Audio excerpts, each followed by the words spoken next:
watching the station covering all of the DMV. This is DC News Now. Happening now at 6, a new head coach in command. The Commanders set to officially welcome Dan Quinn to the staff tomorrow. Reactions from fans across the DMV to this off-season shakeup.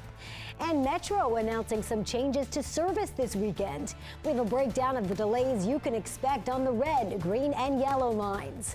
Plus, stretching your dollar tonight, the tracking the perks of auto pay and those discounts you can get on your cell phone bills. Well, the morning temperatures were very chilly, but it warmed up in the afternoon. We'll do a rinse and repeat as we go into tonight and tomorrow. We'll talk about that with your 7-day forecast, which is still looking fairly dry across the region. Good evening, and thank you for joining us for DC News Now at 6. I'm Arielle Carbone in for Ben Dennis tonight. Well, our top story, the Washington Commanders will formally announce their new head coach on Monday. Dan Quinn takes over for Ron Rivera, who the Commanders fired at the end of the regular season. The hire, a surprise to many fans. DC News Now's Dave Laval spoke with fans today. He joins us now live near Capital One Arena. And Dan, Dave, what do fans have to say about this new head coach? Well, good evening to you, Marielle. Can tell you there is a lot of excitement and curiosity regarding the hire of Dan Quinn, especially since Washington got him from a division rival. Quinn takes over the Commanders after 3 seasons as defensive coordinator for the Dallas Cowboys. This is Quinn's second stint as a head coach. Before Dallas, Quinn spent 6 seasons in charge of the Atlanta Falcons. His claim to fame or infamy during that time, the Falcons blew a 28-3 lead in Super Bowl 51 and lost to the New England Patriots 7 years ago. Despite that, fans we spoke to are excited the Commanders have their new head coach. Commanders need somebody that's willing to, go at it all with them, We had too many failures, too many letdowns, and, new breath, new air, change is always good. I think we needed somebody who can build a culture, somebody who's not flashy, that actually has done the work before. I think retreads are actually better than new coaches, so I'm kind of happy. Quinn is the first head coach hired by new owner Josh Harris and new general manager Adam Peters. The Commanders have not had a winning season since they went 8-7-1 in 2016. Again, Dan Quinn will be formally introduced during a Monday news conference scheduled to start at 2:30 p.m. and we will have coverage of that news conference throughout the day right here on DC News Now. For now, though, we're live in Chinatown, or I should say Capital One Arena. Dave Laval, DC News Now. All right, thanks, Dave. Well, no football today, but it was certainly a sunny and crisp day if you wanted to get out there.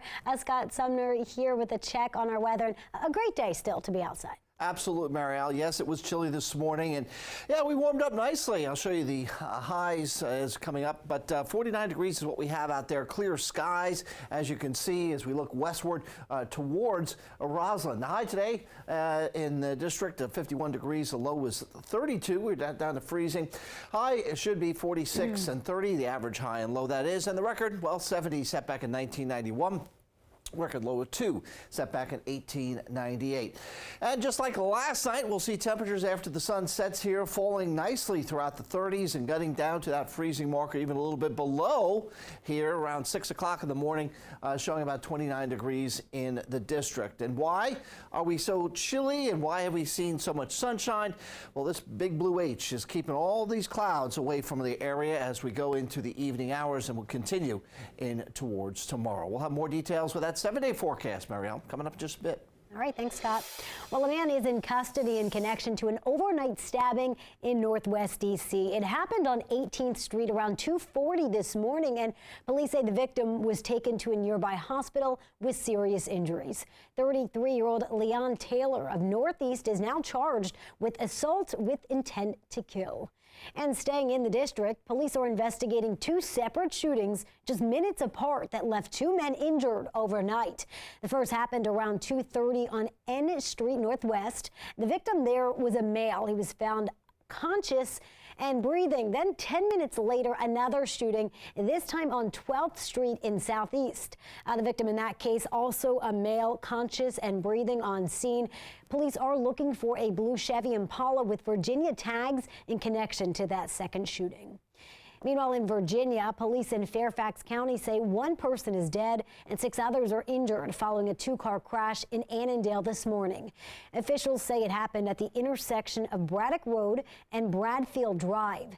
7 adults were taken to the hospital in all. 1 man died on his way there. 2 other people sustained life-threatening injuries. There is no update on their conditions at this hour. And staying in the Commonwealth, Alexandria, Virginia's top cop is leaving the job. Police Chief Don Hayes has been tapped for a new assignment up at the federal level. Hayes was with the department for 44 years, the last 2 of those as chief. Now, the city says it's launching a national search for his replacement, but in the meantime, Assistant Chief Raul Pedroso will serve as interim chief. And there's a new push to address the overdose rate in West Virginia. It is the highest in the nation. That is according to the CDC. A new bill is now headed to Governor Jim Justice's desk that would decriminalize all drug testing strips used to detect deadly substances. Right now, those testing strips, they are considered illegal drug paraphernalia. At this point, the governor has not said whether he supports the bill, but it does have bipartisan support. In Maryland, state officials are pushing a new bill to improve fire safety in high-rise buildings. A state delegate is introducing a bill named after Melanie Diaz. The 25-year-old died in the Arrive Apartments in Silver Spring last year.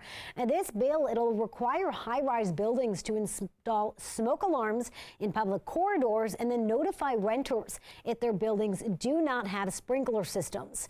Lawmakers introduced a similar bill last year, but that did not pass.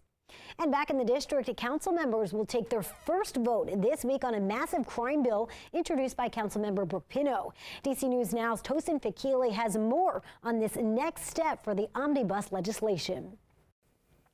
That first vote on the major safety bill that Councilmember Brooke Pinto says would increase crime prevention and strengthen accountability, that vote is on Tuesday. Now, the legislative package combines provisions from Pinto's Secure DC plan introduced in September 2023, as well as several provisions, including some from Mayor Muriel Bowser's Safer, Stronger bills. The Secure DC omnibus legislative package will do several things, including harsher penalties for gun-related crimes and shoplifting, expand the definition of carjacking to improve how it's prosecuted, reinstate MPD's ability to declare drug-free zones in crime hotspots, and those are just to name a few. Now, some provisions in the Omnibus Act have sparked controversy among some groups. This legislative package is a response to the rising crime in the district that the district saw in 2023. According to police data, violent crime went up about 39% from 2022 to 2023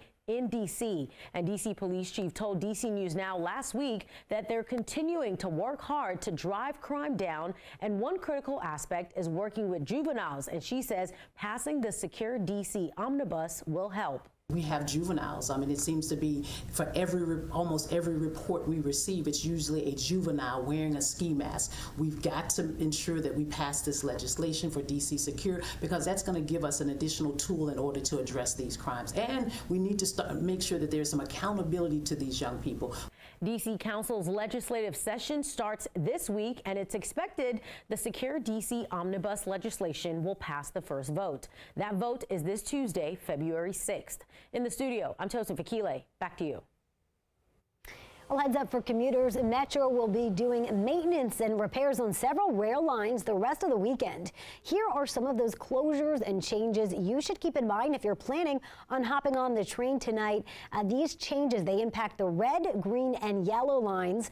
On the red line, Woodley Park and Cleveland Park stations will be closed. Free shuttle buses will be available to bridge that gap in service between DuPont Circle and Van Ness. And then on the green and yellow lines, trains will be single track between Mount Vernon Square and L'Enfant Plaza. Regular service is expected to return tomorrow. All other lines will operate as normal. Well, check this out. A D.C. woman is celebrating 100 years. Thelma Johnson Taylor marked the special day yesterday with a surprise party thrown by her friends and family. Believe it or not, she just stopped driving last year, but that doesn't mean she isn't as spry as ever. She says she overheard her family whispering and put two and two together about the surprise, so she made sure to keep her schedule clear. I didn't have anything. My family planned, and it was supposed to be a surprise, but I kept hearing little things, people calling me and saying things. So I'm very happy that they are celebrating my 100th birthday today. Oh, very nice, and happy birthday to her. Johnson Taylor says there's no secret to getting to 100 years old. She says she's just focused on her faith and her family. We'll meet the Maryland Zoo's newest resident, Dill Prickle. She is a one-year-old Cape porcupine who arrived from the Chattanooga Zoo. She's said to be very spunky and a great new companion for Quinn, another porcupine at the zoo. Look how cute they look.